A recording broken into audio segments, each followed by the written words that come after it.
Hello दोस्तों, जय हिंद। स्वागत है आपका आपके अपने YouTube channel citizen judicial classes में। मैं एडवोकेट शाह फैजल आज आपके साथ डिस्कस करूंगा जो 3 कानून आईपीसी, सीआरपीसी और साक्ष्य अधिनियम को हटाकर लागू किए गए हैं 1 जुलाई से। उनमें क्या क्या महत्वपूर्ण परिवर्तन किए गए हैं, किन चीजों के लिए प्रभाव पड़ेगा पब्लिक के ऊपर, वो सब मैं आज आपके साथ डिस्कस करूंगा। पुलिस को किस तरीके से पावर दे दी गई है वो सब मैं आपके साथ डिस्कस करूंगा। मजिस्ट्रेट की पावर को डिस्ट्रीब्यूट किया गया है पुलिस के हाथों में, वो सब हम आज देखेंगे दोस्तों। चलिए, मैंने एक पूर्व की वीडियो बनाई थी एफआईआर को लेकर, वो इंपॉर्टेंट है। एफआईआर में क्या क्या चेंजेस किए गए हैं उसे भी ध्यान से देखिएगा दोस्तों। आज मैं वीडियो बना रहा हूं कंप्लेंट को लेकर। कंप्लेंट में क्या क्या चेंज किए गए हैं, देखिए पहले की प्रक्रिया बताऊंगा और पहले की प्रक्रिया में आज उससे कैसे कंपैरिजन करेंगे, अलग हो गया है, वो डिस्कस करूंगा। देखिए, चलो दोस्तों शुरू करता हूं। देखिए, मेरी वीडियो शुरू करने से पहले हमेशा की तरह आपसे अपील, मेरी वीडियो को लाइक और सब्सक्राइब कीजिएगा दोस्तों, धन्यवाद। चलिए शुरू करता हूं। देखिए दोस्तों, मैंने एक पूर्व की वीडियो आप लोगों के लिए बनाई थी एफआईआर को लेकर। एफआईआर किस तरीके से लॉन्च की जा सकती है नए बीएनएसएस के द्वारा। एफआईआर सेक्शन 173 में दे रखी है, जो पहले 154 में थी दोस्तों। अब मैं एक एग्जांपल से पूर्व की प्रक्रिया का आज के परिप्रेक्ष्य में कैसे कंपैरिजन किया जाएगा, क्या क्या चेंजेस किए गए हैं वो बताता हूं दोस्तों। जैसे आप एफआईआर कराने गए, आपकी एफआईआर थाना इंचार्ज ने दर्ज नहीं करी, आप एसपी के पास जाते हैं, एसपी भी आपकी नहीं सुनता, तब आप सेक्शन 175 क्लॉज 3 में, जो पहले 156(3) था, 175 क्लॉज 3 में आप जाकर मजिस्ट्रेट से कंप्लेंट कर सकते हैं। मजिस्ट्रेट के पास जाकर कह सकते हैं, सर पुलिस अधिकारी से कहिए मेरे मामले में एफआईआर दर्ज करें या इन्वेस्टिगेशन करें। ये तो होगी पूरी अलग प्रक्रिया एफआईआर की। लेकिन अब आप थाने में जाना ही नहीं चाहते, आप डायरेक्ट मजिस्ट्रेट के पास जाकर कंप्लेंट दर्ज कराते हैं। पहले आप धारा 200 में जाया करते थे, अब धारा 223 में जाएंगे, सेक्शन 223 में जाएंगे और मजिस्ट्रेट से रिक्वेस्ट करेंगे, सर मेरे मामले में आप संज्ञान लीजिए, मेरे मामले में रिपोर्ट दर्ज कीजिए। आप कंप्लेंट डायरेक्ट मजिस्ट्रेट के पास जाकर भी कर सकते हैं। जो पहले आप सेक्शन 200 में जाया करते थे, अब 223 में जाएंगे डायरेक्ट मजिस्ट्रेट के पास। जब आप थाने में नहीं जाना चाहते, जब आप एसपी के पास नहीं जाना चाहते, तो आप डायरेक्ट मजिस्ट्रेट के पास जाकर भी अपनी कंप्लेंट दर्ज करा सकते हैं। कोई दिक्कत नहीं दोस्तों। यहां तक जब आपकी पहले कंप्लेंट दर्ज हुआ करती थी, तो धारा 200 में आपने परिवादी की जो कंप्लेनेंट था, मजिस्ट्रेट उसकी परीक्षा करता था और उसके एविडेंस लिया करता था कि भाई उसके पास मामला रेलिवेंट भी है नहीं है। धारा 200 में उसकी परीक्षा करता था। ठीक, अगर उसे लग रहा था मामला चलने लायक है तो चलाता था, अदरवाइज तो धारा 203 में वो उस प्रक्रिया को पूरी खारिज कर दिया करता था, परिवाद को खारिज कर दिया करता था। लेकिन अगर उसे लगता था मामला वाकई में चलने लायक है तो आदेशिका जारी किया करता था धारा 204 में। आदेशिका क्या होती है? एक्यूज्ड को बुलाने के लिए समन या वारंट जारी किए जाते थे। पहले समन जाया करते थे, वो नहीं आता, फिर वारंट जारी किए जाया करते थे धारा 204 में। तब एक्यूज्ड को पकड़कर गिरफ्तार करके लाया जाता था मजिस्ट्रेट के सामने।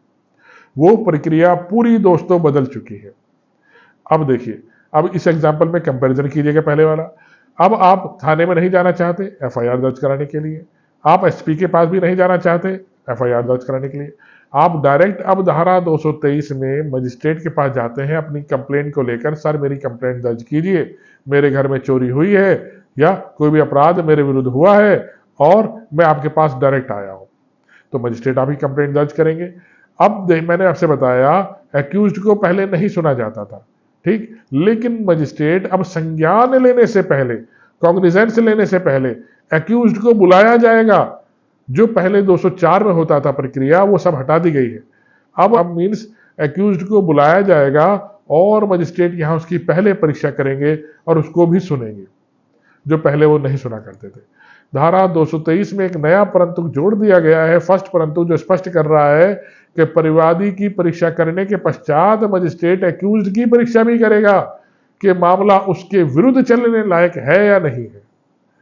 सोचिए, ठीक, पहले क्या होता था, कंप्लेनेंट कंप्लेंट लेकर गया, अपने विटनेसेस को लेकर गया, प्रमा फसाई मजिस्ट्रेट को लगता था मामला चलने लायक है तो एक्यूज्ड के विरुद्ध आदेशिका जारी करके, वारंट या समन जारी करके बुला लिया करता था।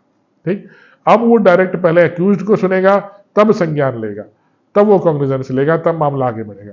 बिना एक्यूज्ड को सुने अब कोई मामला आगे नहीं बढ़ेगा दोस्तों। इतनी गंभीर चेंज कर दिया गया है। और एक बहुत बड़ा चेंज भी किया गया है। अब आप मजिस्ट्रेट के पास जाकर किसी लोक अधिकारी की शिकायत दर्ज कराना चाहते थे, पहले आप डायरेक्ट किसी भी लोक अधिकारी की शिकायत कर दिया करते थे, लेकिन अब शिकायत का कोई फायदा नहीं है। अब आप किसी पुलिस अधिकारी की, किसी लोक अधिकारी की शिकायत दर्ज कराना चाहते हैं तो पहले उस अधिकारी के विरुद्ध एडमिनिस्ट्रेटिव इंक्वायरी बैठेगी, ये पहले प्रावधान नहीं था। पहले डिपार्टमेंट अब इंक्वायरी करेगा उस अधिकारी के विरुद्ध, तब उसके खिलाफ कार्रवाई स्टार्ट होगी। ये नया पार्ट भी जोड़ा गया है धारा 223 क्लॉज 2 में दोस्तों। ठीक, कंप्लेंट के मामले में ये नया पार्ट जोड़ दिया गया है। समझ में आया दोस्तों? तो आपको क्या समझ में आया? लास्ट में समराइज कर देता हूं। अगर आप कंप्लेंट कराने जाते हैं किसी भी व्यक्ति की, तो पहले एक्यूज्ड को सुना जाएगा, उसके बाद संज्ञान मजिस्ट्रेट लेंगे, कॉग्निजेंस लेंगे, आगे की कार्रवाई वो स्टार्ट करेंगे। पहले ऐसा नहीं था। पहले कंप्लेनेंट की परीक्षा होती थी और उसके विटनेसेस की परीक्षा हो जाया करती थी। मजिस्ट्रेट को लगता था हाँ वाकई में कंप्लेनेंट परिवादी के विरुद्ध कोई अपराध हुआ है, तब एकदम आदेशिका जारी कर दिया करते थे मजिस्ट्रेट। लेकिन अब ऐसा नहीं करेंगे दोस्तों। अब पहले एक्यूज्ड को सुनेंगे, तब आदेशिका जारी होगी, तब उसे गिरफ्तार किया जाएगा, तब उसके पास समझ जाएंगे दोस्तों। इस तरह से देखा आपने, सारी प्रक्रियाएं ही चेंज कर दी गई हैं। आपको बहुत ध्यान से पढ़ना है। आप अगर तैयारी कर रहे हैं, आप अगर जज की तैयारी कर रहे हैं, या प्रैक्टिस भी कर रहे हैं, या पुलिस इंस्पेक्टर भी है, तब भी आपको इन सब प्रक्रियाओं का पता होना चाहिए दोस्तों। ठीक, ये प्रक्रिया चेंज करी गई है, बहुत महत्वपूर्ण परिवर्तन है, आप सबको पता होने चाहिए दोस्तों। ये आपके एग्जाम में यही पूछेंगे आपसे। चलिए, आशा करता हूं मेरी वीडियो समझ में आई होगी दोस्तों। आई है, इसे लाइक और सब्सक्राइब कीजिएगा। जय हिंद दोस्तों, धन्यवाद।